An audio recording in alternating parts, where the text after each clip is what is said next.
Salut à tous les amis, c'est Rémi de Money Times, j'espère que vous allez toutes et tous très très bien. On se retrouve aujourd'hui pour une émission particulière, c'est le mois de juillet. Le mois de juillet, qu'est-ce qu'il y a? Il y a le Tour de France, tous les ans, c'est pareil, ça revient. Voilà, on va parler de vélo aujourd'hui, on va parler de pédales, on va parler de coups de bordure, de panache et de bidon avec Vincent. Membre du groupe privé, si vous avez pas, voilà, si vous avez suivi un peu l'actualité de Money Time sur la chaîne YouTube, etc. Vous avez déjà vu, en tout cas entendu Vincent dans nos différentes vidéos, et on le retrouve aujourd'hui, voilà, membre du groupe privé qui est passionné de vélo, passionné de cyclisme, et du coup, je voulais pas faire ça tout seul. Salut Vincent.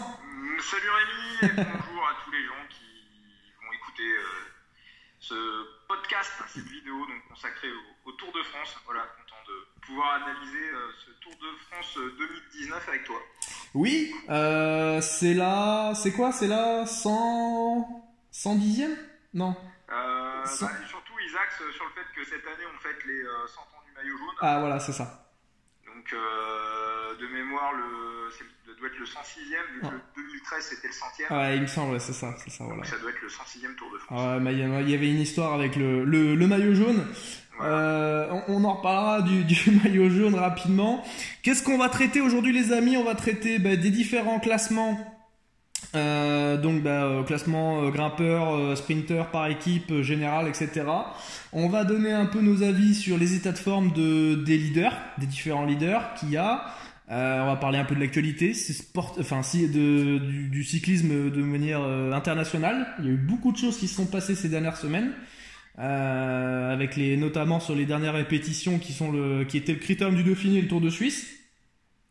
Il y a pas mal de choses à dire, donc on va parler de ça. Donc on donnera un peu nos avis. Je sais pas si on donnera forcément des cotations, mais on essaiera d'un peu de vous orienter. Et puis voilà. Et puis je pense qu'on essaiera de vous aiguiller au maximum. Moi, je me suis déjà positionné sur pas mal de choses. Le groupe privé a déjà bénéficié de pas mal de paris long terme par rapport au Tour de France. Donc voilà, je mentionnerai pas les PLT que j'ai pris dans cette vidéo là, mais on va traiter, comme vous connaîtrez mon avis par rapport à chaque maillot, et puis vous connaîtrez l'avis de Vincent. On démarre tout de suite, Vincent. On va parler un peu d'actualité déjà pour commencer. Alors pour ceux qui ne le savent pas, d'accord, l'info est tombée il y a quelques semaines maintenant, mais Christopher Froome est tombé sur la reconnaissance du chrono lors de la 3e ou 4e étape du Dauphiné. Lourde chute qui a du coup fait en sorte que tout son côté droit, grosso modo, a été soit fracturé. Donc il y a le bassin, il y a les côtes, enfin bref. Il y en a beaucoup, enfin voilà, et du coup il a été emmené à l'hôpital et tout. Grosse chute qui probablement devrait impacter la suite de sa carrière, même si il a dit qu'il allait revenir aussi au plus fort, etc. On verra. D'accord, mais a priori c'était vraiment très très violent.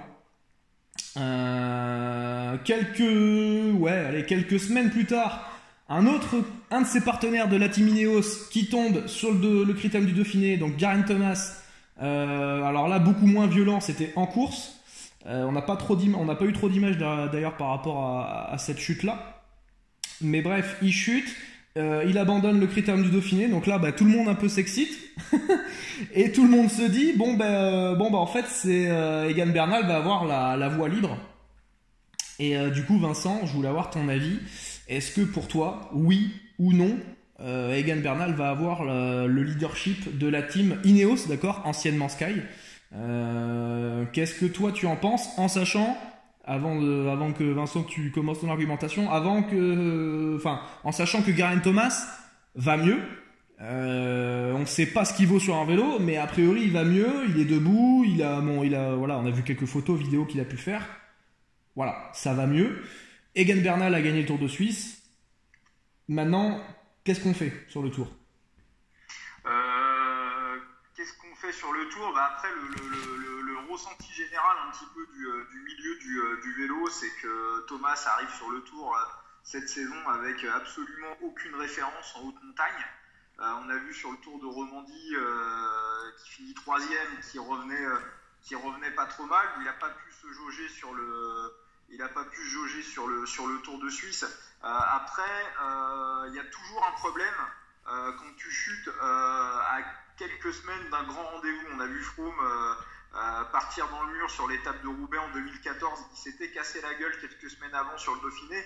C'est pas quelque chose qui te met en confiance en fait. On sait que la première semaine du Tour, même si cette année elle est quand même un petit peu différente de pas mal d'autres saisons, parce qu'il va y avoir de la montagne et de la moyenne montagne assez tôt. Finalement, les sprinteurs vont pas avoir grand chose à manger.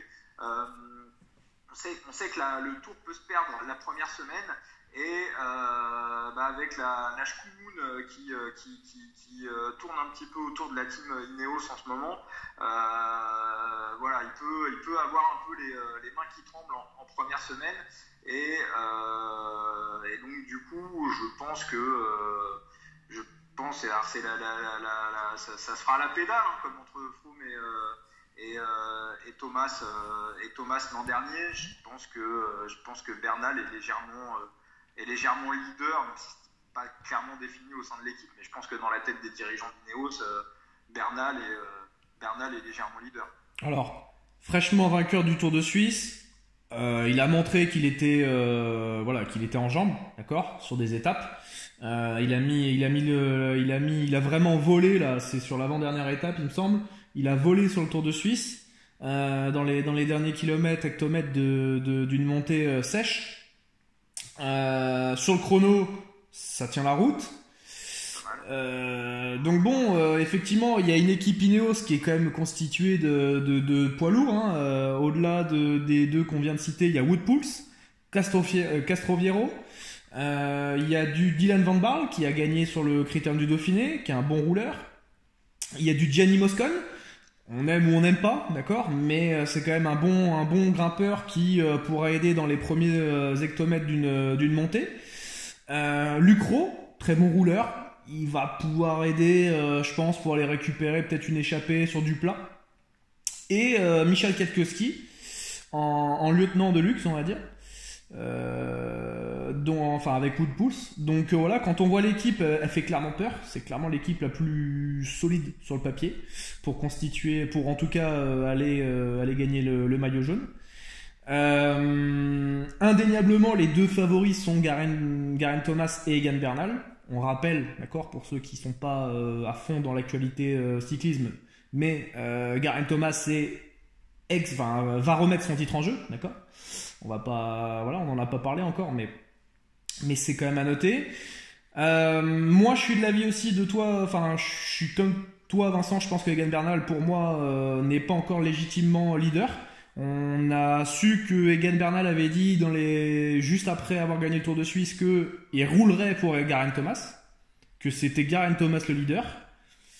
Donc à partir de ce moment-là, on interprète les interviews comme on veut, hein. Mais en tout cas, je pense que si moi j'étais à la place de Dave Brailsford, le manager général d'Ineos, je ferais confiance en Egan Bernal. Voilà. Tout simplement. Après, en termes de cotation, pour moi, il n'y a plus rien à prendre depuis l'annonce de l'abandon de Chris Froome, donc sur le Critérium du Dauphiné. Pour moi, il n'y a plus d'annonce, il n'y a plus de bête sur le classement général à prendre, d'accord. Il y a un truc à noter aussi sur Thomas qui est quand même extrêmement rare. C'est Cyril Guimard qui relevait ça l'autre jour, et il a raison, c'est que Thomas a gagné son premier Tour de France à plus de 30 ans l'année dernière, donc c'est très rare de voir un coureur gagner son premier Tour de France à plus de 30 ans. De là, aller en claquer un deuxième derrière, ouais. Je ne sais pas si c'est déjà arrivé. Thomas, il a eu une carrière de spécialiste de chrono, de spécialiste de classique. Il a perdu du poids pour s'affiner, pour monter, pour perfer sur les grands tours il y a 2-3 ans. J'ai presque envie de dire que l'an dernier, en gagnant le Tour de France, il a presque eu son one time. Finalement, il faut rappeler que l'année dernière, avant le Tour de France, il était coté autour de 8. Il n'était pas du tout favori.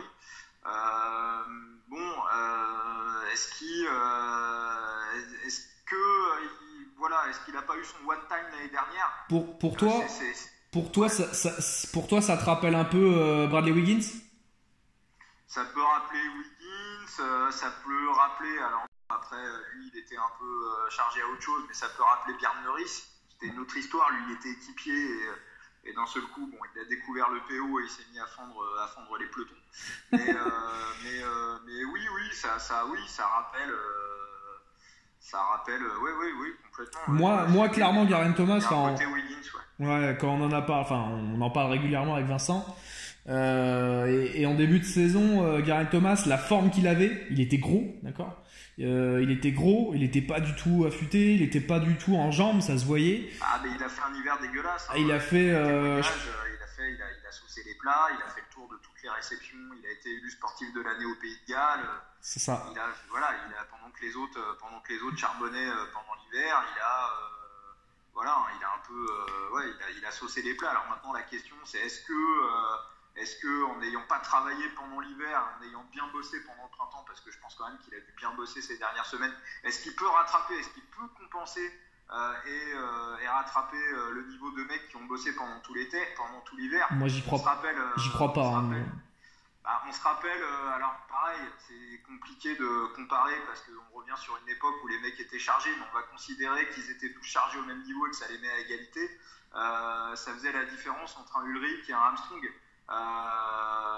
Armstrong qui malgré attention, je cautionne pas du tout Armstrong, pour moi c'est tout ce que je déteste dans le sport, mais malgré tout ça restait quand même un mec qui travaillait énormément pendant l'hiver, qui optimisait tout et même un peu trop et même beaucoup trop. Et Ulrich c'est un mec qui travaillait pas pendant l'hiver et qui soignait pas les détails. Et combien d'années on s'est dit cette année c'est Ulrich, cette année c'est pour Ulrich, il va être plus fort qu'Armstrong. Et à la fin, même quand Armstrong était un peu moyen, il ressortait devant Ulrich. Donc ça me paraît aussi compliqué. Froome l'a déjà fait. Froome a déjà. Ouais, mais avec quelle équipe et quelle concurrence aussi. Voilà. Oui, et puis surtout avec je pense des périodes de repos chez Froome qui étaient clairement planifiées. Voilà, t'as gagné le Tour, t'as fait la Vuelta à fond. Là tu as une période de repos, de récupération. Donc je pense que sur les programmes de Froome, c'était un peu plus calculé d'arriver sur un pic de forme au Tour de France. Je suis pas sûr que la période et le mauvais début de saison de Thomas, je suis pas sûr que c'était vraiment quelque chose de vraiment réfléchi au sein de la Sky et d'Ineos. Je pense pas. On va parler un peu de la concurrence pour le classement général avant qu'on entame les autres classements. En troisième favori, derrière les deux leaders d'Ineos, on a l'homme en forme de cette saison. Ouais, indéniablement. Il a gagné Liège-Bastogne-Liège, il a une équipe de fous avec lui. Il a montré qu'il était vraiment en jambes. Il fait deuxième de la Flèche Wallonne. Il fait deuxième sur je sais plus quelle course, mais bref, il est quasiment top 5 sur quasiment toutes les courses de cette année auxquelles il a pu participer, sauf je crois la première qu'il a faite, mais c'était en janvier-février, donc bon, on va lui pardonner.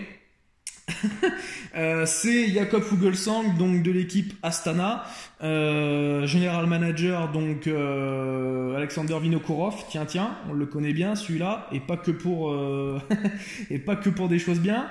Jakob Fuglsang, il a jamais perfé sur le Tour de France, d'accord, il a jamais fait un top 10. Il a fait 7ème une année. Alors il a fait 7ème, ouais, c'était en 2013 ou 2014, mais je suis plus voilà. Mais c'était une année où il y a eu beaucoup d'abandon. Et il était loin au général. Et voilà. Mais bon, il a jamais eu sa chance aussi, on peut le dire. Il a toujours été équipé de luxe, il a toujours été équipé de luxe, quoi. Fuglsang. Là, cette année, on a l'impression que les astres sont alignés pour que ça soit son année. Maintenant, il a été prêt très tôt. Pour faire des courses d'une semaine et des classiques. Sur un grand tour, on sait que le grand tour ça dure 3 semaines et ça dure vraiment 3 semaines, c'est-à-dire que ça dure 21 jours, d'accord. On sait que Simon Yates, il gagnait le Giro l'an dernier à 19 jours de l'arrivée. Au 20e jour, il n'avait plus rien. Donc voilà, attention à Fuglsang qui, malgré tout, je pense que c'est plus un coureur d'une semaine et que sur 3 semaines, ça va être compliqué. On sait qu'il est un peu limité en haute montagne. Il a une superbe équipe autour de lui. Pour lui, il n'aura pas de classement sprinter à aller chercher. Il n'aura sûrement pas de classement à la montagne à aller chercher. Donc Fuglsang, il est vraiment leader. En plus, Vinokourov a sa confiance. Qu'est-ce que toi t'en penses de Jakob Fuglsang, le Danois? Est-ce que tu sens que il va arriver en forme ou pas? Est-ce que son pic de forme était un peu tôt et que du coup là ça va être un peu plus compliqué en 3e semaine du Tour? Voilà, j'aimerais avoir ton avis par rapport à ça. Alors, j'y crois. Fuglsang, j'y crois pas un quart de seconde pour le top 3. Pour plusieurs raisons. Le premier, c'est qu'il a le même problème que Roglic sur le Giro. C'est que très trop tôt. C'est ce qui est arrivé à Roglic, qui a survolé le début de saison et puis on a vu qu'il a complètement plafonné sur la 3e semaine du Giro. La deuxième chose, c'est que mine de rien, notre ami Fuglsang, il a 34 ans. Et c'est très très rare de voir un vainqueur de grand tour et encore plus de Tour de France gagner le Tour, passer 32-33 ans. Et comme tu le disais, c'est plus un coureur de course d'une semaine. On l'a jamais vu. Il a fait aucun podium au-delà du Tour de France. Il a jamais fait aucun podium en grand tour. Donc le voir arriver comme ça et en plus il sera attendu parce qu'il est fraîchement vainqueur du Critérium du Dauphiné. Et il est attendu, c'est-à-dire que maintenant, tout le monde tout le monde sait que Fuglsang est le leader de l'Astana, et tout le monde en fait va l'attendre. C'est-à-dire qu'en montagne, les leaders quand ils vont se regarder, ils vont regarder aussi Fuglsang, donc ils le laisseront pas partir, comme ça a pu être fait les années précédentes. Donc il y a ça aussi qui rentre en compte, parce qu'avant, Fuglsang pouvait partir. Au pire, on lui laisse 1 minute. De toute façon, il en a déjà 7 ou 8 de retard. Donc au pire, c'est pas trop grave. Ça fera chier que les mecs qui seront dans le fin fond du top 10, quoi. Mais voilà, est-ce qu'il peut réellement inquiéter et Thomas et Bernal, du coup? Parce qu'il y a 2 têtes, quand même, à aller chercher. Sauf impondérable, chute en première semaine d'un des 2 coureurs. Donc voilà, est-ce qu'il en est capable d'aller surpasser ça pour au moins essayer d'accrocher un podium? Je pense que son objectif c'est ça, gagner le Tour. Il sait très bien que ça va être compliqué, surtout qu'en chrono c'est... Il parle du top 5. Surtout qu'en chrono c'est pas le meilleur. Ouais, mais déjà top 5, déjà ça serait vraiment bien, top 5. Oui. Mais voilà, moi je vois qu'il... Je le vois 4 ou 5e. Moi je vois qu'il est 3e favori. Voilà, n'y allez surtout pas. Pour nous, parce que je parle pour toi, mais pour nous, Jakob Fuglsang n'est pas légitime à aller forcément sur le top 3 du Tour. Voilà. En tout cas, pas de façon en avant-tour comme ça là. Il n'y a pas de raison forcément qu'il soit en top 3. Voilà. Donc pour nous, en tout cas, c'est pas. Ça serait une surprise, quoi. On est d'accord? Oui, complètement. On va passer ensuite à donc un peu des outsiders. Toi, si tu en avais un à mentionner déjà, un outsider pour le leader, pour le classement général, qu'est-ce que serait ta petite wildcard? Ma wildcard depuis le début de la saison, et pas que depuis le début de la saison, depuis un petit moment, parce que depuis 4-5 ans, ça suit son cycle. Alors je sais qu'on a débat là-dessus et qu'on n'est pas d'accord. C'est que pour moi, l'épine qui va être dans le pied de nos amis d'Ineos, c'est qu'il s'appelle Thibaut Pinot. Pourquoi? Ça fait 2 ans qu'il n'est pas venu sur le Tour. Sur sa préparation hivernale, je pense qu'il a vraiment trouvé un truc avec le ski de fond. Maintenant, il se prépare énormément en faisant du ski de fond, donc je pense qu'il s'est vraiment renforcé au niveau des quadrilles. C'est la première chose. La chose, c'est qu'il a pris de la bouteille en grand tour. Il a fait 4e sur le Giro. Il il aurait dû faire top 3 l'année dernière. Bon, il s'est chopé une vilaine puni qui aurait pu d'ailleurs lui coûter très très cher. Il revient, il est convalescent, il revient de ça, il fait 6ème de la Vuelta en gagnant 2 étapes dans le Cagnard. Il a gagné le Tour de Lombardie. Ils lui ont mis une équipe entière dévouée autour de lui. Il faut se rappeler que les précédents Tours de France qu'il avait fait, l'équipe était souvent cassée en deux avec une partie pour les sprints pour Démarre. Pour moi, il a clairement la caisse et le fond sur 3 semaines pour aller faire chier nos amis d'Ineos. Et si ça merde un peu chez Ineos, pourquoi pas quoi, pourquoi pas. Pour moi, ça va jouer sur le chrono. Si c'est pas le Cagnard sur le chrono, il y a un chrono de 27 bornes situé en milieu de tour. Si c'est pas le Cagnard sur ce chrono-là et qu'il arrive à perdre une minute 30 sur Bernal, pourquoi pas. Mais pour moi, le top 3 pour Thibaut, ça me paraît complètement jouable. Alors moi je suis pas d'accord. Moi je suis pas d'accord parce que j'y crois pas du tout. Thibaut, même malgré sa préparation, malgré qu'il ait une belle équipe, je sais pas pourquoi, mais j'y crois pas. Il a pas de chance en fait ce mec là. Dans les moments opportuns et au moment où il faut briller et où on l'attend, généralement il est pas au rendez-vous. C'est quand on l'attend pas qu'il est au rendez-vous, et là cette année on l'attend. On le place même en premier français devant Romain Bardet, qui, on le rappelle, a été 2e et 3e du classement général. C'est le seul français. Je trouve qu'au niveau des cotes, on l'attend pas tant que ça. T'as du top 3 à 5. Non, mais on l'attend. Non, mais je veux dire, alors pas, oui, en termes de cotation, non. Mais en termes de le peloton. Médiatique. Non, mais médiatiquement parlant en France déjà, voilà. Mais même de manière peloton, dans le peloton, les gens savent qui est Thibaut Pinot, ils savent ce qu'il est capable de faire. Il a gagné donc un monument qui est le Lombardie, donc en fin d'année. Alors c'est un peu particulier parce que il a été blessé. Il est revenu du coup en milieu d'année à fond, et du coup pendant que les autres étaient un peu flingués de leur saison, lui il était frais. Donc voilà, d'accord, il y a aussi la forme qui était dans son sens. Au-delà de ça, Thibaut, pour moi, s'il fait top 5, c'est très très très bien. Pour moi, parce que je pense qu'il va prendre la sauce en chrono par équipe déjà sur la 2e étape. Si sûr que ça, il y a quand même Kungs, c'est pas si mal que ça. Non, mais on est d'accord, mais on n'est pas d'accord, mais pour moi, après c'est que mon avis, mais pour moi je pense qu'il va prendre la sauce. Dans les chronos, il y a 2 chronos, donc il y en a un par équipe et un individuel. Pour moi, sur les 2 chronos, il perd au moins 3 minutes 30. Derrière, pour récupérer 3 minutes 30 à Bernal à la montagne, voilà. Sur Bernal ou sur Thomas? Sur Bernal. Non, Thomas, pour moi, il n'est pas leader de la d'Ineos. Après, voilà. Mais pour moi... Moi, je pense qu'il perd moins. Je mets plus le curseur autour de 2,30. On verra.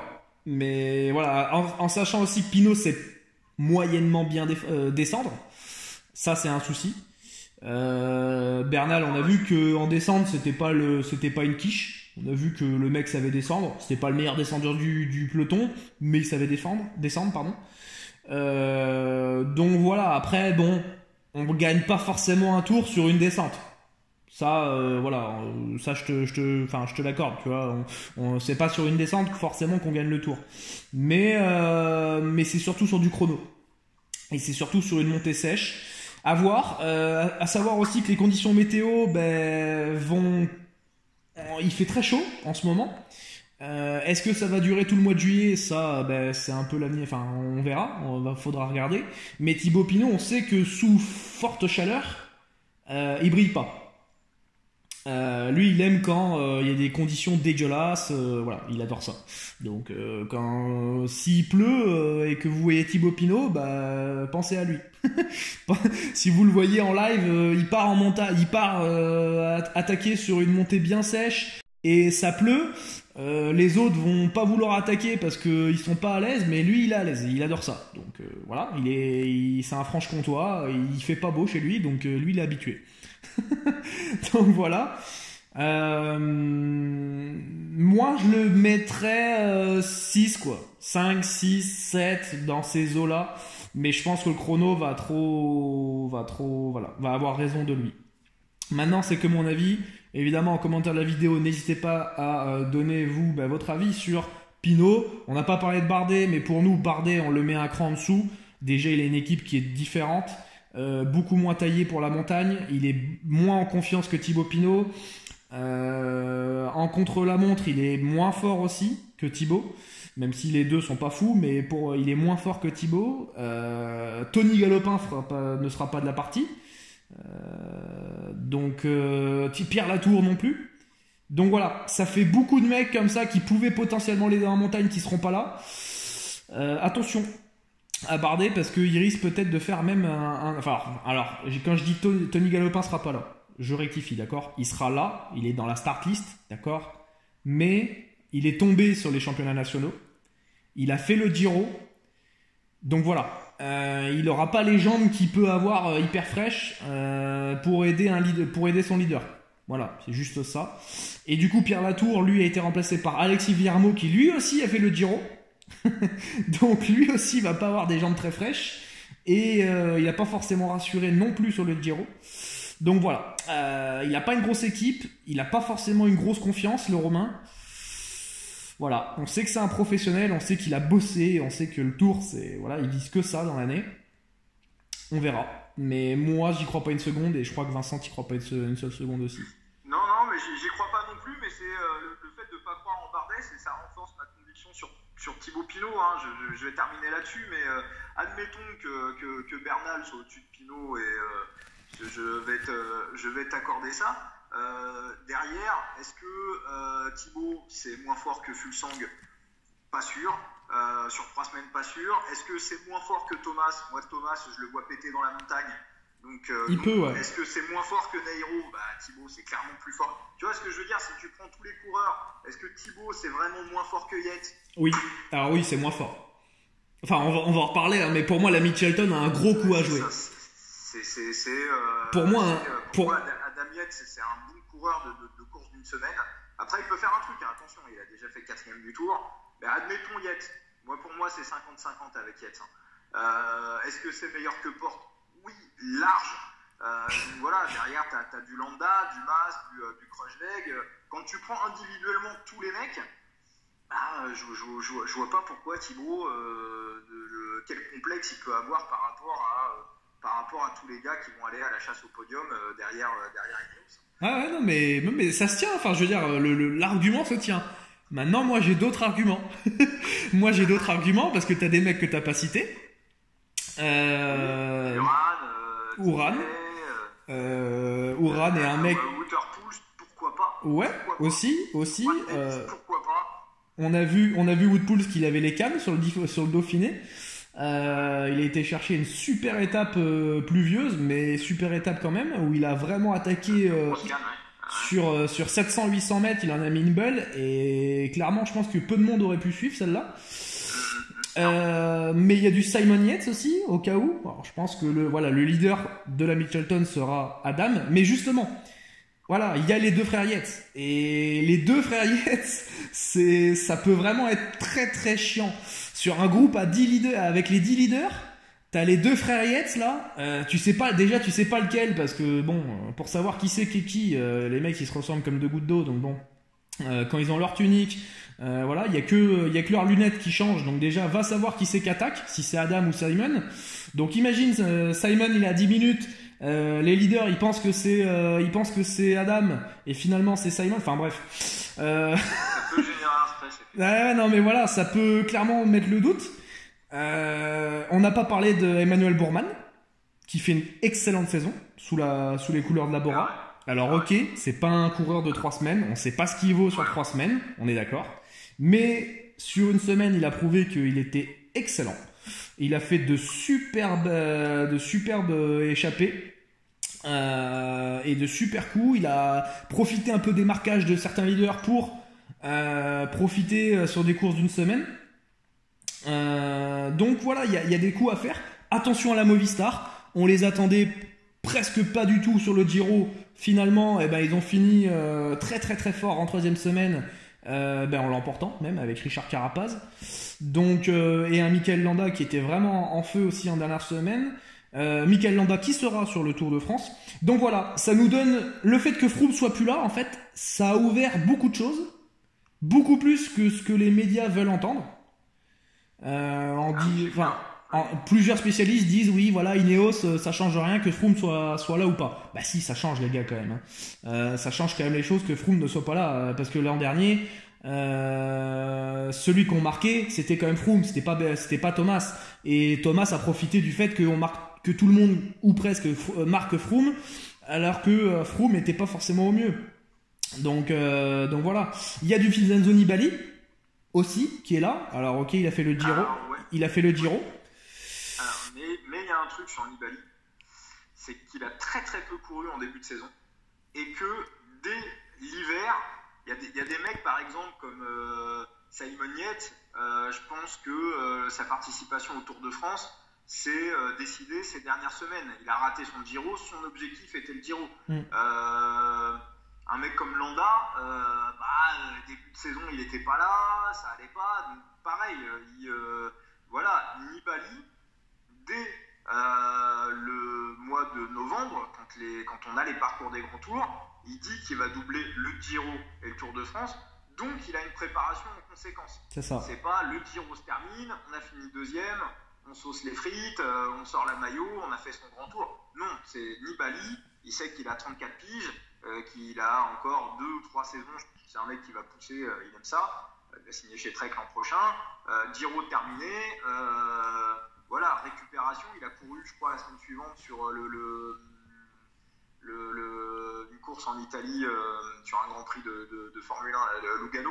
Ah oui, exact, le GP de Lugano, exact, il était dessus, exact. Il était donc je pense qu'il s'est entretenu, et il y a des étapes en descente, et même s'il a un peu perdu en descente, lui, il adore ça, donc moi je pense que s'il y a un mec clairement qui est sous-coté alors qu'il est, et dont on parle très très peu, c'est Nibali. C'est vrai, en plus il a une belle équipe avec lui, plutôt belle, d'accord, par rapport à ce que peut proposer la Bahreïn, en tout cas, voilà. Je rappelle un peu l'équipe, grosso modo, mais il y a du Damiano Caruso qui était là aussi pour l'aider sur le Giro, et on a vu que Caruso a vraiment été fort au moment où il le fallait. Je pense qu'il l'a un peu mal utilisé sur le Giro, mais bon, ça après c'est fait. Il y a du Juan Dennis qui a fini deuxième derrière Bernal sur le Tour de Suisse, donc il arrive en pleine bourre, en pleine confiance, donc ça c'est bien. Dylan Teuns qui a gagné une étape sur le Critérium du Dauphiné, donc il est en forme.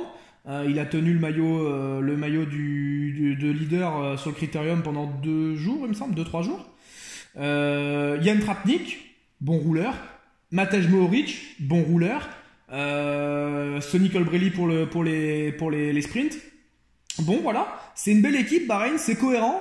Je pense pas que Colbrelli ait forcément la confiance pour aller chercher des étapes, mais bon, pourquoi pas, j'ai envie de dire. Il passe pas mal les bosses, et il peut aussi donner des petits coups de main s'il y a un classement général à jouer. Voilà, c'est ça. Au début d'une bosse, il peut être important. Donc non, la Bahreïn est une belle équipe. C'est pas forcément une équipe qu'on attend. Nibali, c'est vrai qu'on n'en parle vraiment pas du tout. Celui qu'on parle pas du tout, presque, on en a parlé moi juste tout à l'heure, c'est Rigoberto Urán. C'est l'équipe Education First. Alors l'équipe Education First, est tombée là il y a une heure ou deux.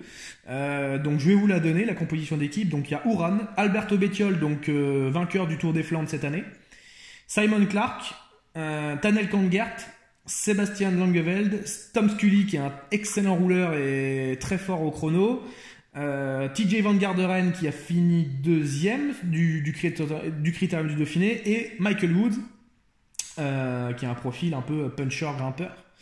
Donc très belle équipe qui va pouvoir être entourée, très beau collectif. Faudra faire attention à eux sur le chrono par équipe.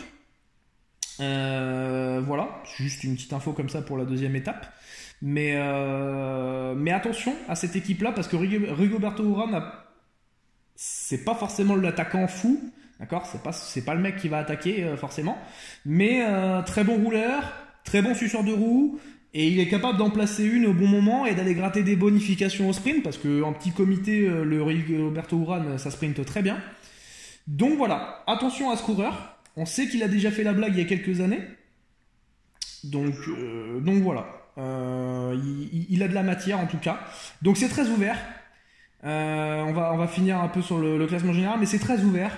Il y a des étapes casse-gueule. Je pense qu'en première semaine, il y aura des leaders qui vont chuter, etc. Comme d'habitude, comme dans chaque grand tour. Je vois pas pourquoi ce grand tour-là, il serait, il y aurait pas de chute ou quoi que ce soit. Il y a toujours des chutes, il y a toujours des coups de bordure, il y a toujours, voilà.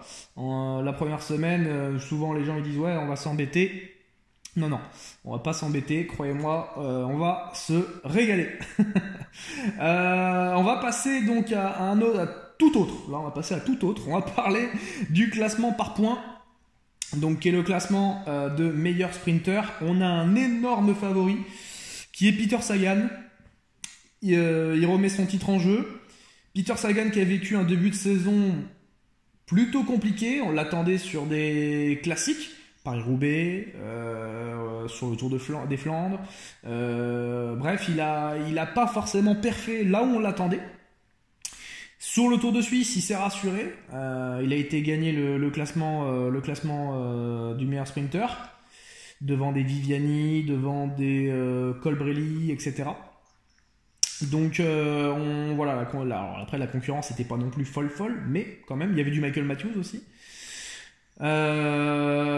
Qu'est-ce que tu en penses toi de Peter Sagan? Est-ce que tu le revois faire la doublette? Alors Sagan, si on avait un petit peu suivi son actualité pendant l'hiver, il est sorti de l'hiver complètement déprimé, il a divorcé, il a eu des problèmes personnels. On avait anticipé, et les gens qui te suivent dans ton groupe privé avaient eu les informations comme quoi il allait faire un début de saison dégueulasse, hein, sur les bilans San Remo, Paris-Roubaix. Je crois qu'on l'a pris perdant quasiment à chaque fois, alors que les bookmakers continuaient de le mettre favori. Sur Paris-Roubaix, c'était flagrant, hein. C'est-à-dire à 15 bandes de l'arrivée, il est dans le groupe de tête, et dans ce coup ils font plus d'image, hein. C'est quand même quelque chose qu'on voit rarement à ce niveau-là. Sur du plat, même si c'est du pavé, c'est quand même plat. Visiblement, il s'est refait une santé. Au Tour de Californie, il a été bien. Au Tour de Suisse, c'est chez lui, il a été bien. Il est toujours très fort sur le Tour de Suisse. Maintenant, l'étape sur le Tour de Suisse où il est battu par Viviani sur un sprint en faux plat de montant, où il est quand même idéalement placé à 200 mètres de la ligne, et il est juste derrière Viviani. Il n'arrive pas du tout à lui reprendre 10 cm. Du grand Sagan, ça passe. Du très grand Sagan, ça passe, ça gagne, ça vient au moins sauter Viviani sur la ligne. Alors maintenant, je pense qu'on a vu Sagan à peu près à 85-90% de ses moyens. Je pense qu'il a fait un mauvais hiver, donc il risque aussi peut-être de le payer un peu sur la dernière semaine, comme Thomas. Maintenant, il a gagné le maillot vert déjà 6 fois. À chaque fois, il l'a gagné avec une marge qui était tellement énorme qu'on se dit, il a même gagné des fois sans gagner d'étape, qu'on se dit même un Sagan à 85-90%, quand on regarde la concurrence éventuelle qu'il peut avoir sur le classement, même Sagan à 85%, ça reste favori pour ce classement. Maintenant, potentiellement, moi je vois un mec qui peut l'emmerder, qui peut vraiment l'emmerder, mais est-ce que son équipe le laissera, lui donnera la mission d'aller faire chier Sagan? Rémi, tu vois de qui je veux parler? Oui. Vas-y, enchaîne. Donc c'est Wout van Aert de la Jumbo, qui a des qualités similaires à Sagan, en mieux, parce que je pense qu'en ce moment il est plus rapide au sprint. On l'a vu sur le Dauphiné où il a battu Sam Bennett sur un sprint massif. Sam Bennett qui est en forme, hein. Sam Bennett il est en feu cette saison. Je prends le relais, mais Wout van Aert, récemment vainqueur du chrono, donc sur le critérium du Dauphiné, récemment vainqueur où il a écrasé tout le monde. Alors là, à la grande surprise générale, parce qu'il n'avait aucune référence sur chrono avant celui-là. Donc bon, ben voilà. Cette semaine, enfin la semaine dernière, il y avait donc les championnats nationaux de chrono en Belgique, bim, il a mis Victor Kampenhardt, recordman de l'heure en orbite, Remco Evenepoel en orbite, Yves Lampaert s'est retrouvé derrière lui aussi. Concurrence énorme. Ah oui, avec une énorme concurrence. Donc voilà, le mec, il est pas là pour blaguer, il est dans une forme incroyable. Ce mec-là, il vient du cyclocross. Je pense qu'il y en a d'autres cyclocrossman qu'on devrait reparler d'ici quelques années ou même d'ici quelques émissions, tout court. Pour l'instant. Parce qu'il y en a un qui va être champion du monde dès le mois de septembre. Ouais. On en reparlera. Ouais, on en reparlera. Mais voilà, il y a Wout van Aert est énorme. Il est pas du tout coté. Alors. Il est outsider, d'accord. Il n'est pas du tout sprinter de son équipe. Le sprinter légitime de la Jumbo, c'est Dylan Groenewegen, qui est en feu aussi. Qui est en forme. De toute façon, toute l'équipe Jumbo est en forme, sauf peut-être les leaders du classement général. Steven Kruijswijk, on a vu qu'il était un peu limité. C'était sur le Dauphiné. Ouais, sur le Dauphiné. Primož Roglič, il a fait le Giro qu'on connaît. Donc effectivement, alors il y aura du George Bennett pour accompagner quand même Steven Kruijswijk. Il y aura du Laurens de plus, vu qu'il a abandonné sur le Giro, il sera là sur le Tour. Ça peut être d'une aide précieuse. Au chrono par équipe aussi, parce que c'est un excellent rouleur, Laurens de plus. Donc il y a une belle équipe. Pour aller chercher le chrono par équipe déjà à la deuxième étape. Maintenant la problématique c'est est-ce qu'ils voudront vraiment du maillot ? Voilà, est-ce que avoir le maillot dès la deuxième étape c'est pas contraignant pour la suite ? Voilà, on verra. Mais je pense qu'Ineos a aussi réfléchi à ça, c'est-à-dire qu'Ineos est très probablement capable d'aller gagner l'étape donc du chrono par équipe. Mais est-ce qu'ils veulent vraiment du maillot jaune dès la deuxième étape? J'en suis pas du tout sûr. Après, il y a un truc qui est simple. Hein. Si Ineos, on va avoir un sprint massif sur la première étape, pour le chrono par équipe sur la deuxième étape, avant le départ de chaque étape, chaque équipe qui imagine avoir potentiellement la chance de pouvoir gagner le chrono par équipe, donc l'équipe qui va gagner le chrono par équipe, va avoir le maillot jaune à la fin de la deuxième étape. Et très souvent, ce qui se passe, c'est que le matin au briefing, le directeur sportif désigne le coureur de l'équipe qui va franchir la ligne d'arrivée en tête. Et c'est lui qui va prendre le maillot jaune, le maillot de leader, si son équipe gagne. Voilà. Donc, quand tu es dans une équipe de leader, sur les premières étapes, c'est toujours emmerdant d'aller rajouter de la pression à un leader. Donc, qu'est-ce qu'on fait ? On donne... souvent, on met un bon équipier. Moi, je vois bien Lucro, s'il gagne, Lucro peut parfaitement prendre le maillot jaune. Ouais. Ou un Castroviero, voilà. Un mec comme ça pourrait être pas mal. Ouais. Ou un Kwiatkowski même, il le mériterait. Oui, il le mériterait. Oui, ça peut être complètement ça. Et voilà, derrière t'as réglé le problème. Tu sais que t'es Ineos, tu vas pas aller mettre un seul coup de pédale pour aller défendre le maillot jaune de Kwiatkowski qui a pas une chance sur 1 million de gagner le Tour de France. Donc ça. Ok. Ça, pour moi, c'est pas.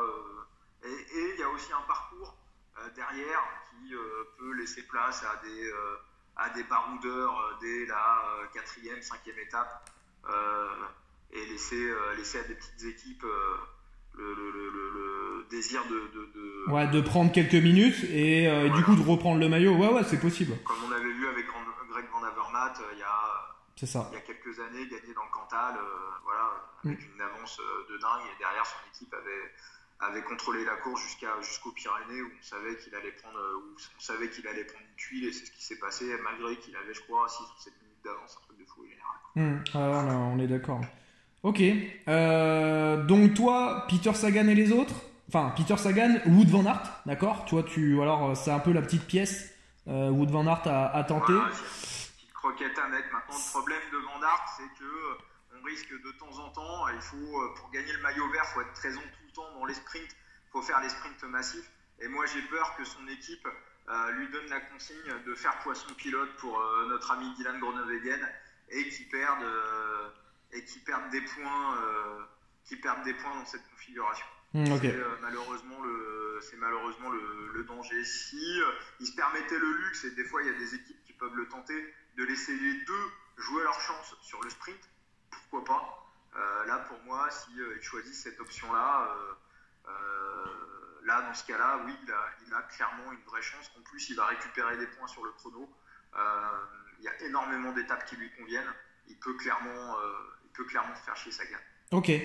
On va passer aux autres qui, pour nous, d'accord, nous semblent un peu un cran en dessous, ou alors avec une équipe un peu moins à même de pouvoir emmener son sprinter au bout, ou alors le sprinter est pas à même de pouvoir passer la montagne en 3e semaine et donc d'abandonner. Donc je pense à Viviani. On va en parler assez brièvement là. On va essayer de faire 1 minute 30 sur chaque mec que je vais citer. Et la Viviani Quick Step, il a abandonné sur le Giro en gagnant aucune étape. Est-ce que tu le vois, toi, essayer de finir ce Tour de France-là en gagnant des étapes, en étant devant, etc. Est-ce que pour lui, ça va pas être trop compliqué la montagne ? Et je vais même faire la même avec Caleb Ewan. Est-ce que pour toi, Caleb Ewan peut faire... Parce que je pense qu'on peut les mettre les deux dans le même panier. Alors, Viviani, il a déjà fini un grand tour, vu que l'année dernière, il a gagné le maillot cyclamen sur le Tour d'Italie, donc le maillot du classement par points. Donc le système de points est un peu différent sur le Giro que sur le Tour de France. Donc Viviani est quelqu'un qui est complètement capable de terminer un grand tour. Après, je pense pas qu'il ait l'objectif du maillot vert. Je pense qu'il va plus y aller pour essayer de gagner au moins une étape. Et sachant que pour les sprinteurs, il y a toujours, quand ils sont dans la montagne, il y a toujours un truc qui peut les faire tenir, même en haut du Galibier. C'est cette dernière étape des Champs-Élysées qui est le Graal, le main event absolu pour un sprinter. Donc il y a une chance à jouer pour un sprinter jusqu'au bout. Il y a un truc très important pour Viviani qui est très très important, c'est qu'il récupère Richetze comme poisson pilote. Et qu'il l'avait pas sur le Giro. Qu'il n'avait pas sur le Giro. Et quand on voit notamment sur Tirreno le travail de placement qu'il sait faire, et sur Viviani et sur Julien Alaphilippe, qui lui a fait gagner à Julien quand même une étape en sprint massif, ce qui est complètement hallucinant. Donc lui, s'il y avait un poisson pilote magazine, le magazine des poissons pilotes, je pense qu'il pourrait faire la bouffe tous les mois. Voilà, à l'ancienne, on avait Mark Renshaw qui a fait gagner un nombre incalculable d'étapes à Cavendish. Ouais. Richetze, dans cette catégorie-là, c'est aujourd'hui pour moi le meilleur. Et si Viviani a battu Sagan aussi sur le Tour de Suisse, pareil, Richetze, quand il faut pas chercher à comprendre, quand Viviani gagne, généralement Richetze est pas très loin. Ouais, il va en gagner une ou deux, je pense, Viviani. Il peut. Ouais, il peut, je pense. Caleb Ewan, qui a beaucoup gagné sur le Giro. 1, 2, 3 2, ouais, 2 il me semble.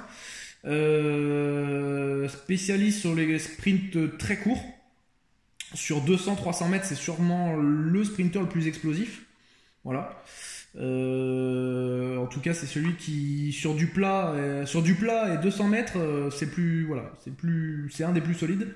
Après, dès que c'est un sprint un peu plus long, il est à la rue. Mais il a jamais fini un grand tour. Donc déjà, c'est compliqué. Et l'équipe Lotto-Soudal, alors l'équipe Lotto a rien à jouer au général. Le leader sera Tige Benoît. Voilà, il y aura du Thomas de Ghent qui ira sûrement aller barouder et faire quelques échappées.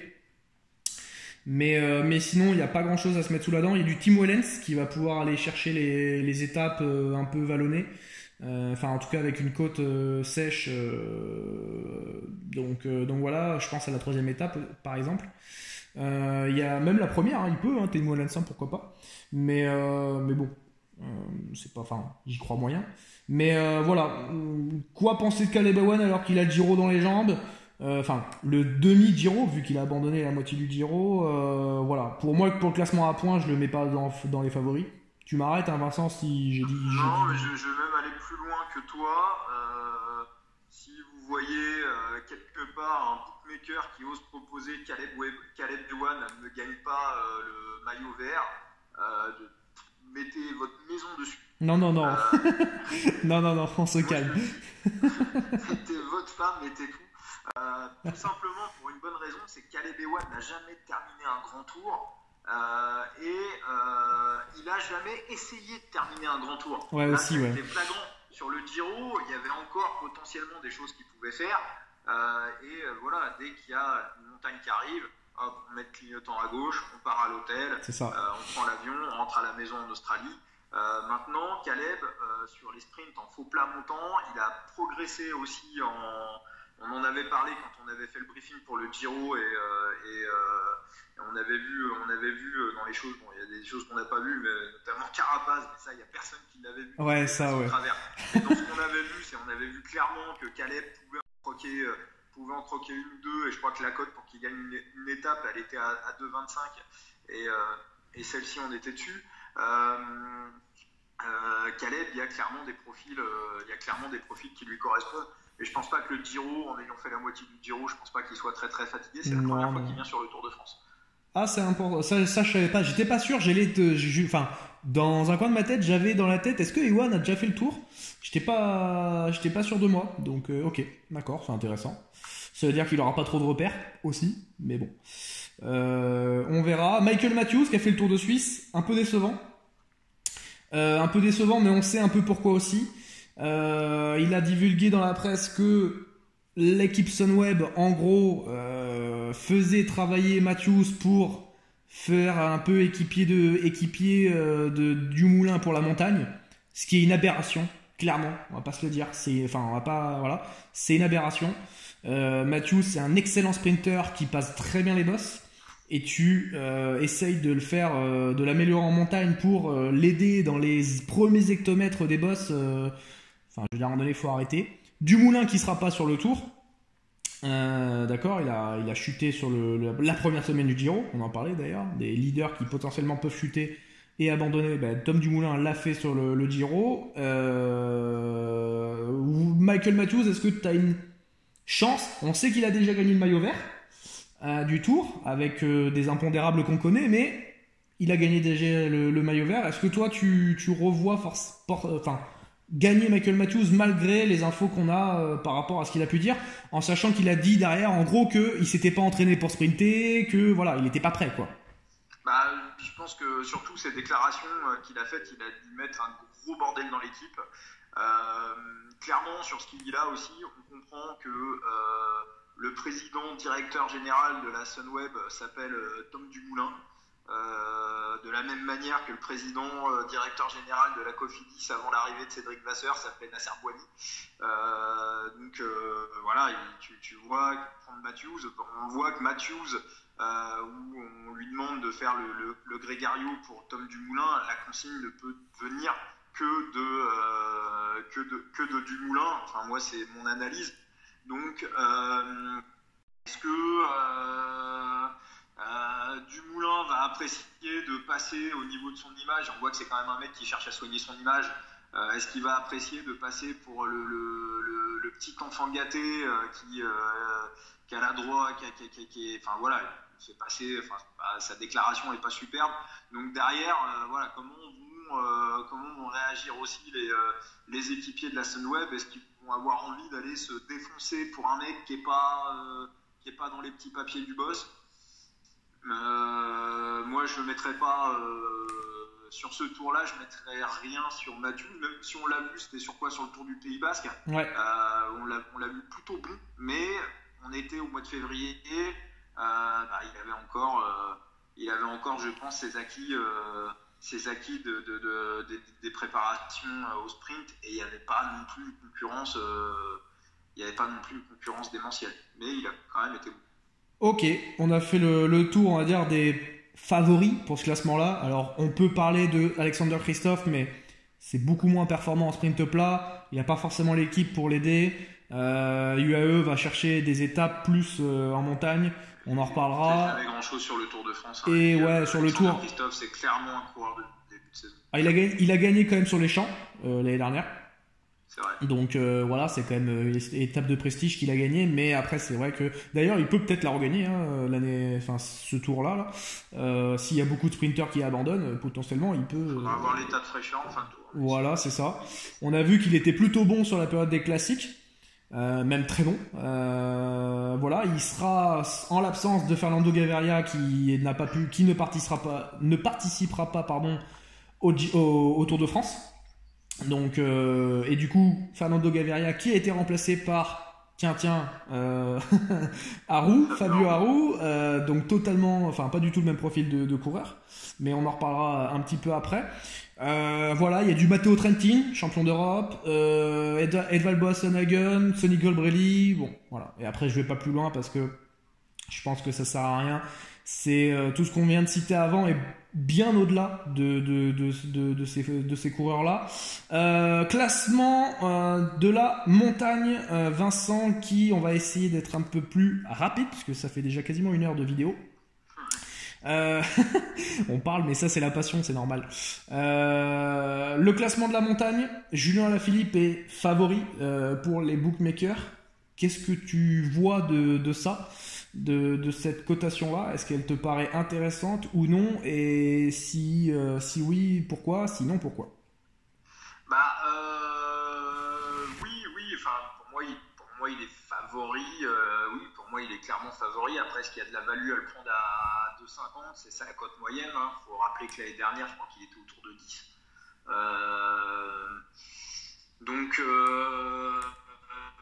Je sais pas, peut-être s'il y a un bet à prendre, c'est souvent un classement qui a du mal. Si on le sent qu'il a la bonne jambe après une semaine et qu'il n'a pas encore beaucoup de points d'avance et qu'il y a souvent un mec en première semaine qui part pour aller manger les points, on l'aura peut-être sur à peu près la même cote et on aura une semaine de tour déjà dans les pattes. Donc moi, si je prends Julien, je vais pas, l'année dernière, je l'avais pris à 1,90 en milieu de tour, donc je vais pas le prendre tout de suite. C'est un classement. Oui. Enfin, c'est un classement.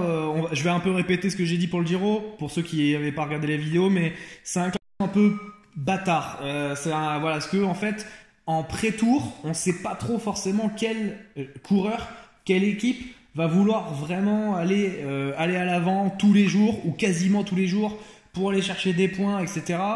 En sachant aussi que si, admettons, par exemple, il y a un Egan Bernal qui tue tout le monde en montagne et qui passe au-dessus des plus gros cols, et qui finit les étapes au sommet et tout, en gros, en une étape, il peut rafler les points qu'un mec comme Julien, par exemple, a essayé de rafler pendant 5 jours de rang. Donc voilà. Oui, on a déjà vu Froome terminer meilleur grimpeur sans chercher à gagner de classement. Voilà, donc c'est pour ça. Il y a attention à ça aussi, parce qu'il y a des leaders potentiels qui, malgré eux, on va dire, peuvent gagner le meilleur grimpeur. Voilà, il y a ça à prendre en compte. Après, oui, il faut bien faire ses calculs. Après, tu as des étapes, tu vois, je vois par exemple l'étape 8, maintenant Saint-Etienne, deuxième catégorie, troisième catégorie, deuxième catégorie, troisième catégorie. Bon, c'est le genre d'étape où clairement Julien doit être devant. L'étape de la planche des belles filles, première, troisième, deuxième, première, troisième, deuxième, première. C'est beaucoup, ce Tour de France est beaucoup comme ça de boss avec beaucoup de petits points. Donc il faudrait voir. Alors à une époque, ce qui avait permis aussi à Froome de gagner le classement, et je crois que c'est plus le cas cette année, on va vérifier, mais en tout cas l'année dernière c'était pas le cas, c'est que les points étaient doublés sur les arrivées au sommet. C'est-à-dire, par exemple, en première catégorie, je crois que c'est 20 points. Si l'arrivée était au sommet du première catégorie, on passait à 40 points sur le maillot du grimpeur. Bon, le fait d'avoir retiré ça, ça a permis de redonner sa chance à Julien Alaphilippe qui a gagné l'année dernière. Donc, est-ce que tu as une wildcard au-delà de Julien, toi, que tu vois? Alors, il y a Warren Barguil. On sait qu'il est fraîchement vainqueur du championnat de France sur route. Est-ce que et team marqué à Samsic, donc qui vise pas forcément le général, donc ça fait partie de ce genre de profil de coureur qui Potentiellement, s'il part dans l'échappée, bon, bah, il n'y a pas de souci, on le laissera partir. Même si on connaît ses qualités de grimpeur. Mais voilà, il arrive petit à petit, là, il arrive un petit peu en forme, d'accord. Là, il a gagné, ok, très bien. Maintenant, il a quand même galéré pendant des mois et des mois. Qu'est-ce que tu attends de Warren Barguil? Est-ce que tu crois vraiment que c'est son objectif? Ou est-ce que tu vois quelqu'un d'autre un peu faire essayer d'aller chercher ça? Bah, déjà c'est un mec qui marche beaucoup au moral. Donc le maillot de champion de France, ça va lui donner des ailes. Hein. Je pense que ça va débloquer un truc. Il va avoir le public, il est adoré par le public, il est hyper revanchard, il s'est fait chier dessus par la presse pendant sa mauvaise période. Donc il va vraiment avoir, il va arriver, il va avoir faim. Maintenant, ce qu'il faut voir, c'est que son équipe a pas, je pense, été la dernière équipe qualifiée pour le Tour de France. Je pense que la wildcard s'est jouée entre Areca et Vital Concept. C'est ça. Ils n'ont absolument aucune garantie de revenir l'an prochain. Et il y a un règlement qui rentre en vigueur qui fait que les 2 premières équipes de Continental, donc qui est la 2e division du cyclisme mondial, vont être qualifiées la saison prochaine pour les grands tours. Je pense qu'ils ne cracheraient pas sur le Giro et sur la Vuelta, notamment le Giro. Il y a aussi une exposition médiatique et des audiences intéressantes sur l'équipe TV. Je crois qu'aller chercher un top 10 en grand tour au niveau des points UCI, c'est beaucoup plus intéressant qu'un maillot à poids. Et je pense qu'ils vont protéger bon, après, il y a une solution à ça, c'est de gagner sur le grand tour. Hein. Enfin, voilà. Tu gagnes sur le grand tour, c'est ok. Hein. Tu gagnes une étape. Tu gagnes une étape, ouais. Si Warren Barguil venait à gagner une étape, c'est bon, c'est fini. Enfin, l'année prochaine, on le revoit sur le tour, hein, je pense. Hein, donc, voilà. Avec le système des qualifications automatiques des 2 premières équipes continentales directement qualifiées pour la saison suivante, ça t'enlève un stress. Et je crois qu'il est en fin de contrat. Hein. Il me semble que. Ouais. Donc, moi, je suis le boss d'Areca.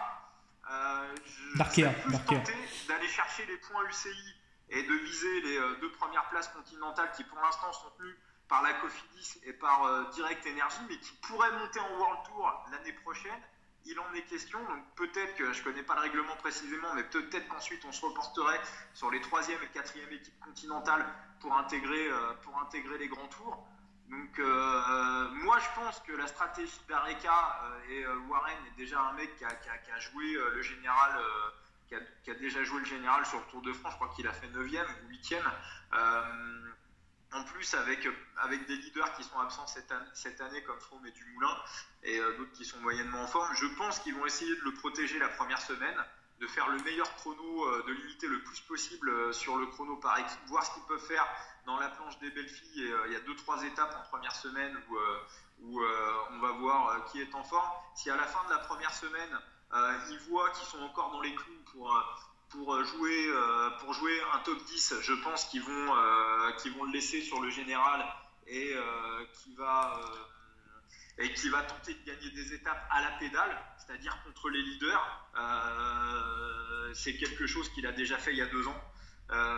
Et si jamais il n'est pas du tout dans le coup pour le général, là il va laisser 15-20 minutes de retard sur une étape. Ouais. Il va essayer de jouer des étapes et à ce moment-là le maillot à poids peut devenir pour lui un objectif, mais je pense que pour Barguil c'est la course qui va décider. Moi je suis le boss d'Areca, j'essaye quand même de le placer dans le top 10 du Tour de France et ce qui n'empêche pas d'aller gratter une étape. Les deux sont pas incompatibles. S'il est capable d'être dans le top 10 sachant qu'il va prendre des pilules en chrono, s'il est capable d'être top 8, top 10, ça veut dire qu'il est capable d'accompagner les meilleurs en montagne et que potentiellement il peut en croquer une face au gros bras. Ok, je vais juste terminer moi avec un coureur que moi je pense qu'il peut être un peu dans le même profil que Barguil. C'est Jesus Herrada. Alors Jesus Herrada, c'est donc il est à la Cofidis Il est en forme cette saison, il a déjà gagné à plusieurs reprises. Il a notamment gagné dans le Mont Ventoux, sur une classique du Mont Ventoux, donc pas contre, hein, mais on va dire le final c'était contre Romain Bardet, donc s'il vous plaît, d'accord, il a gagné devant Romain Bardet qui venait de finir le Critérium du Dauphiné la veille, donc voilà, il était sûrement pas en forme à fond, mais quand même. C'est quand même à noter et déjà d'une c'est une belle cote, donc je pense que ça peut potentiellement être à tenter et je pense que voilà, il visera pas le général, il sera pas embêté par les leaders du classement s'il arrive à en gagner une, et ben derrière c'est le genre de mec qui est capable d'aller partir tous les jours devant pour aller gratter les points. Donc voilà, c'est un peu ma petite wildcard, c'est un peu mon petit mon mec à moi. Mais non, j'y crois en Ressuscité. J'aime bien, en fait, il a le profil typique du mec qui on n'attend pas et il est en forme et il a une équipe qui est faite potentiellement pour aller chercher ce genre de maillot là. Donc voilà, moi j'aime bien ce profil là. Après, voilà, on peut épiloguer sur pas mal de mecs. Il y a du Thomas de Rent qui ira dans les échappées, mais un cran en dessous dès que ça monte un peu trop, par rapport à un Ressus Serrada ou un Julien Alaphilippe, par exemple. Voilà, on va finir sur ce classement-là parce que, comme j'ai dit en début, hein, c'est très compliqué d'aller chercher quelqu'un réellement, mais voilà. Ressus Serrada, ça fait partie d'un des coureurs que moi, potentiellement, je trouve intéressant. On n'a pas parlé de Giulio Ciccone qui sera là, donc avec l'équipe Trek, qui a été vainqueur du maillot de grimpeur sur le Giro. Ça serait énorme. Ça serait énorme qu'il gagne aussi le maillot de grimpeur sur le Tour. Je pense pas qu'il y en ait beaucoup qui l'ont fait, ça, donc il rentrerait vraiment dans les annales, mais bon, je pense que à un moment donné physiquement il va sûrement surtout on est dans une configuration météorologique complètement différente. Rien à voir. C'est autre chose, quoi. C'est ça. On va passer à autre chose. On va reparler, on va dire, du classement général, mais le classement général pour les jeunes. On va être assez bref là-dessus, je pense, parce qu'il n'y a pas grand-chose à dire. Il y a Egan Bernal et les autres. Hein. Je pense que là-dessus, on est plutôt d'accord. En deuxième favori, il y a Enric Mas de la Quick Step, mais on a vu qu'il était limité sur le Tour de Suisse. Il a tenté d'attaquer, voilà, mais bon... Il est un peu limité, il parle beaucoup trop cet homme-là d'ailleurs, l'espagnol, qui devrait normalement aller chez Movistar. Je crois que c'est fait ou à moitié fait, mais bon, en tout cas c'est dans les petits dossiers. Mais voilà, il est clairement pour moi pas à sa place à l'équipe Quick-Step, qui vise pas du tout le classement général. C'est un moins bon rouleur que Egan Bernal. Voilà, pour moi, et puis Egan Bernal, normalement il doit gagner le Tour, donc voilà quoi. Je veux dire, pour moi il n'y a pas photo sur ce classement là. Après il y a du David Gaudu, Tige Benoît, Lorenz de plus, mais voilà, pour moi c'est un cran en dessous Egan Bernal, que ça soit en montagne et ou en chrono. Voilà, si t'as quelque chose à rajouter en plus, Vincent, mais je pense que voilà, il n'y a pas grand chose à dire sur ce classement là, sauf impondérable, sauf chute, sauf abandon. Egan Bernal finira maillot blanc. J'attendais, j'ai pas réussi à trouver l'info, mais visiblement il sera pas aligné. C'est le petit qui avait été bon, là, Pogacar. Ah, Pogacar. Alors Pogacar, oui, effectivement, fera pas partie de l'équipe UAE. Oui. Il sera pas dedans. Donc le Tadej Pogacar qui, oui, effectivement, on l'attendait nous sur le Tour. C'était un peu notre wildcard, mais il sera pas là. Donc voilà. Mais oui, effectivement, à surveiller. Lui aurait pu, sinon voilà, étant donné qu'il est pas là, oui, effectivement. Lui et celui de la Lotto Soudal là. Un jeune aussi qui était sur le Critérium du Dauphiné. Mince, on va pas l'avoir. Qui a toujours fait top 10. Mince, on l'aura pas. Je l'aurai pas là, mais c'est pas grave. Je vais essayer de le trouver comme ça. Donc voilà, je pense qu'on a essayé de faire un tour assez complet. Maintenant, on va essayer de voir qu'est-ce qui peut être potentiellement intéressant. Alors, il y a des coureurs qui... On va faire le classement par équipe aussi. On va faire le classement par équipe. Classement par équipe qui normalement... Donc favori Movistar, logiquement, ils sont ça fait des années, et même ça fait plusieurs grands tours qui sont à chaque fois leaders du classement par équipe.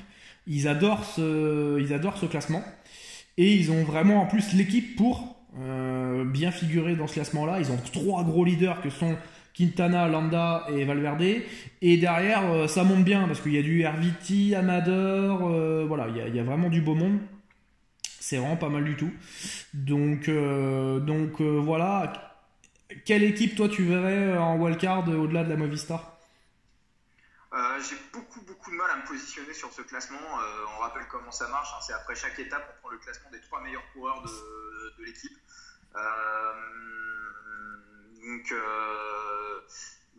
Si Movistar a par exemple un Landa ou un Quintana placé pour gagner le tour la dernière semaine, ils vont tout mettre là-dessus et les mecs vont prendre, qui les accompagnent vont prendre des tuiles. C'est pour ça que d'ailleurs la Sky, malgré ses perfs, ne gagne pas ce classement. Ne gagne pas souvent ce classement-là, par exemple, parce que Bernal, l'année dernière, il faisait le travail pour Froome et pour Thomas, et puis on lui demandait de se relever dans les derniers kilomètres. Donc, s'il allait au bout, il jouait le classement par équipe, mais c'était pas l'objectif. Donc, oui, Movistar dans la logique. Maintenant, c'est quand même un classement que tu arrives à lire beaucoup mieux que moi. Ouais, moi je sais que la Movistar m'a pas mal fait régaler ces derniers grands tours, donc j'avoue que voilà, la Movistar, alors ça a pas mal chuté. C'est tombé un peu dans la journée, la Movistar, mais ça a pas mal chuté depuis. Moi j'ai proposé un 66, maintenant c'est introuvable un 66, donc voilà. Qui c'est qui peut potentiellement faire la surprise? Il y a une équipe qu'on a parlé, c'est la Bahreïn Merida. Je la trouve très haute en côte, moi, autour de 20, 25, etc. La Ben Merida qui, en plus, généralement, ils visent ce genre de classement-là.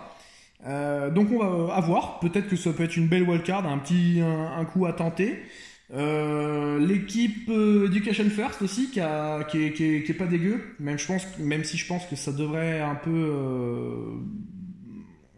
Je pense que le chrono par équipe ça va aller, mais après dès que la haute montagne va arriver, ça va peut-être être un peu compliqué. On verra. Mais après la Team Ineos, pour moi, voilà, ça va faire comme d'habitude. Les mecs ils vont faire le train, et dès qu'ils auront fini, ils vont se garer. Et alors se garer, c'est une expression pour dire en gros, voilà, ils se mettent sur le côté et ils pédalent plus quoi. Ils sont scotchés à la route, les mecs. Ils ont fini leur boulot et voilà. Après il y a l'équipe Astana, très belle équipe, très complète, mais j'ai du mal parce que sur le chrono ils sont pas forcément au top. Je pense qu'ils perdront du temps sur les chronos et après en montagne, voilà. Ça, il y a des pièces chez la Movistar par exemple qui sont meilleures. Donc voilà, pour moi Movistar reste favori. Maintenant vous pouvez potentiellement faire attendre en live. Parce que la Movistar sera sûrement pas l'équipe qui sera première sur le chrono par équipe, ou alors il sera passé des trucs. donc potentiellement après l'étape 2, vous pouvez peut-être aller essayer de prendre la Movistar qui devrait être vers autour des 1,70, 1,80, 90. Voilà, je vous donne un petit tips comme ça, mais ça peut être intéressant à prendre à partir de ce moment-là.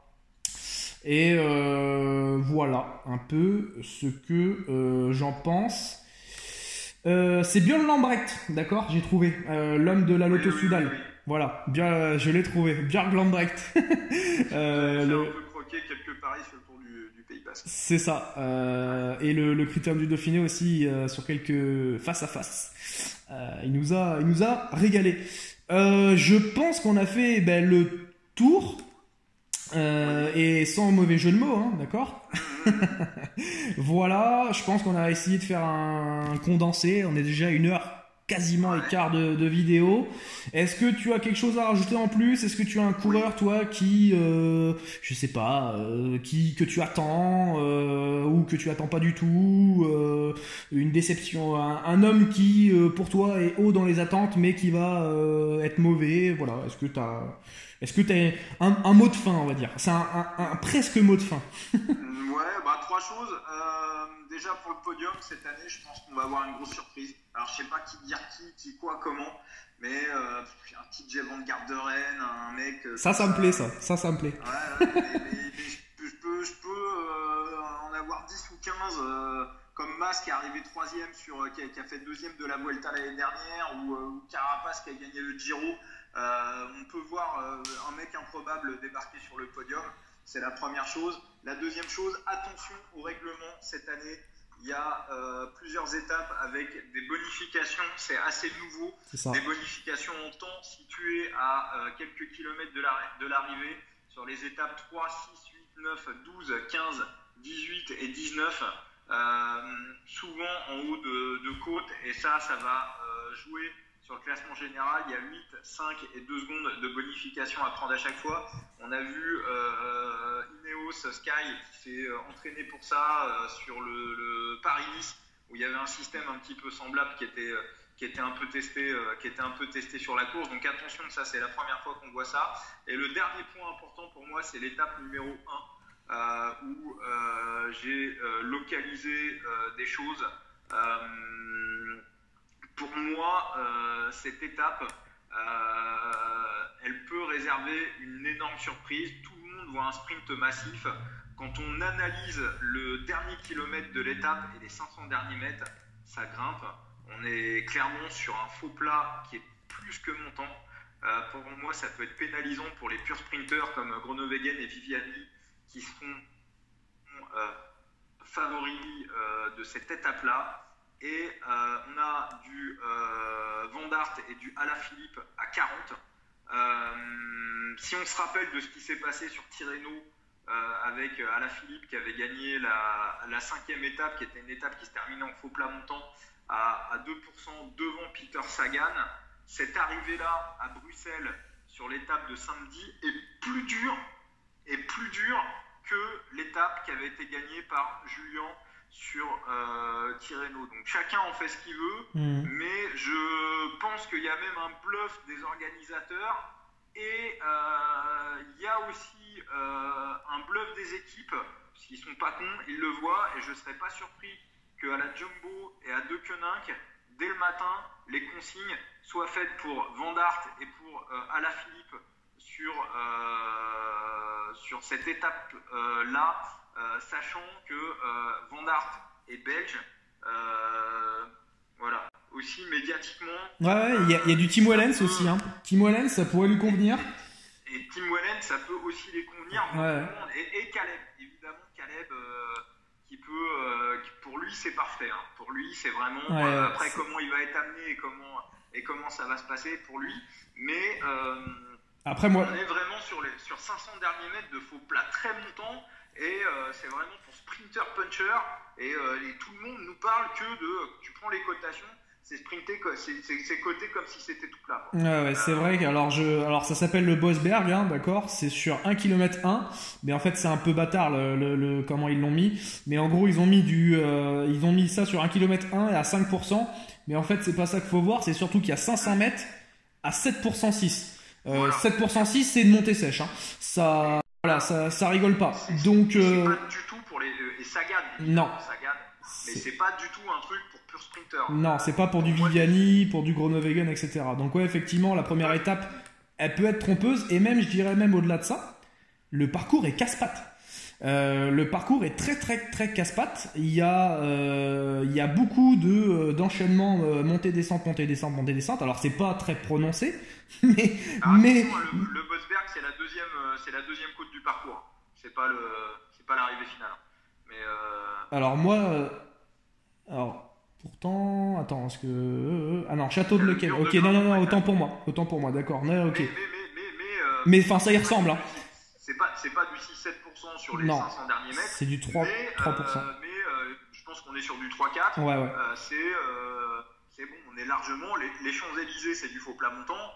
On est sur du beaucoup plus dur que les Champs-Élysées. Ah oui, largement. Largement. Donc on n'est pas à l'abri. Ouais, c'est clair. Pas à l'abri d'une grosse surprise. Avec le lendemain le chrono par équipe et aussi la bonif et l'étape puncher sur l'étape 3. Si on a envie de prendre le maillot jaune et si on a envie de le garder un petit moment, Alaphilippe ou Van Aert, De Koninck et Jumbo, j'y réfléchis quand même. J'y pense. Ouais, non, mais c'est certain. Il y a des codes de malade. En plus. Et bon, après, Viviani et Groenewegen ont émis le souhait de, évidemment, vouloir le maillot jaune. Donc on sait ce que ça veut dire. Hein. Ça veut dire qu'ils veulent gagner au moins la première étape, parce qu'après le chrono par équipe, ça risque d'être compromis. Mais je on vois. sait comment ça se passe. Sur Tirreno, qu'est-ce qui se passe? C'est Viviani qui est programmé pour gagner l'étape 5. Voilà. Ils se sentent pas super bien dans les derniers kilomètres. Ils voient que Julien est en feu. Et ça, à la De Koninck, ils ont aucun problème là-dessus. Ils ont un état d'esprit collectif qui leur fait gagner des courses chaque année. S'ils voient qu'il est un peu moins bien ou qu'il le sent pas ou qu'il n'hésitera pas à dire à Julien, prends ta chance. C'est ça. Donc voilà les amis, je pense qu'on a fait le tour. Évidemment, tout ce qu'on a dit, si vous prenez des bêtes et tout, et que vous revenez nous voir dans 3 semaines et que vous nous dites ouais mais en fait vous avez dit des grosses conneries, d'accord, c'était nos avis, vous en faites ce que vous voulez. Voilà, mais bon, je veux pas faire de pub ou quoi que ce soit, mais voilà, on a de plutôt bons résultats depuis le début de cette saison vélo, et ça s'est confirmé sur le Giro, qui était un très bon Giro. En tout cas pour ma part, c'était un très bon Giro.